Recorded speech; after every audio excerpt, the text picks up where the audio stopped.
Did you know that the original character of Rudolph didn't have a red nose? He was also almost named Reginald. What? Hey guys, Ducky again. Happy Wednesday! Are you ready to keep learning about the Christmas story? Yesterday we learned that God chooses to work through people. And we learned about Mary, who was Jesus' mom on earth. Pretty crazy that God chose a person, just a regular young girl, to be such a huge part of his plan. Today we're going to learn a little bit more about Joseph, who on earth was Jesus' dad. He has a bit of a crazy story because he was supposed to be married to Mary.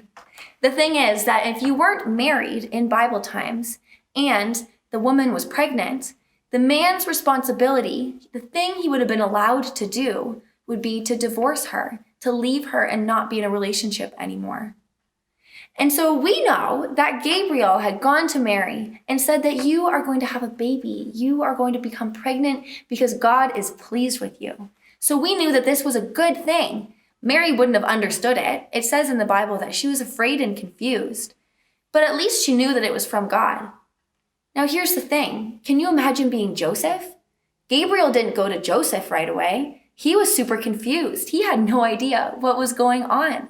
And so let's read about his reaction and then what happens afterwards in the Bible. We're going to jump to the book of Matthew for Joseph's part of the story. Remember, the four Gospels, Matthew, Mark, Luke, and John, all tell a lot of the same stories because they were written about the same time period.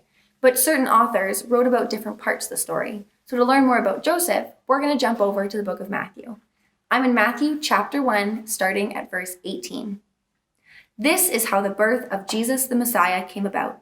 His mother Mary and Joseph had promised to get married, but before they started to live together, it became clear that she was going to have a baby. She became pregnant by the power of the Holy Spirit. Her husband Joseph was faithful to the law, but he did not want to put her to shame in public, so he planned to divorce her quietly. But as Joseph was thinking about this, an angel of the Lord appeared to him in a dream. The angel said, "Joseph, son of David, don't be afraid to take Mary home as your wife. The baby inside her is from the Holy Spirit. She is going to have a son. You must give him the name Jesus. That's because he will save his people from their sins." All this took place to bring about what the Lord had said would happen. Can you imagine being Joseph? He didn't get that first visit from the angel. Only Mary did. And so it took a long time before he knew what was really going on. During that time when Mary was expecting a baby, but he didn't understand why, he would have had a really hard time understanding what was happening. We know that it was God's plan for Mary to have this baby, but Joseph didn't know that yet.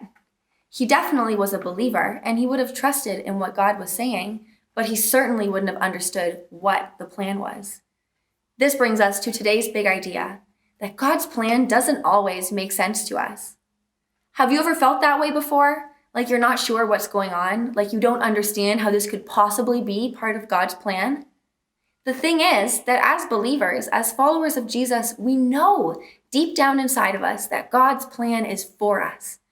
And I believe that God's plan is for us even when it doesn't make sense to us. Even when we don't understand what's going on, we don't understand how this possibly could be a good thing, even when we're missing pieces of the puzzle. Can you imagine trying to finish a puzzle if you were missing half the pieces? It would be impossible, wouldn't it be? That's kind of like God's plan sometimes. We don't get all the pieces right away. We don't have access to them. And there's no way for it to make sense without the pieces. Here's the thing though, it's not up to us to decide when we get those pieces. And until we receive all the pieces from God, until he's given us each one in his time, his plan might not make sense to us. Gabriel the angel going to Joseph and telling him, "Don't worry, she has become pregnant by the Holy Spirit." That was like Joseph getting one more piece of the puzzle, so it made a little bit more sense to him.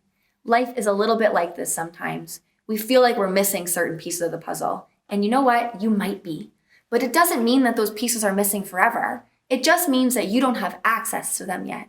And that's what we're going to learn about tomorrow. How do we get those puzzle pieces?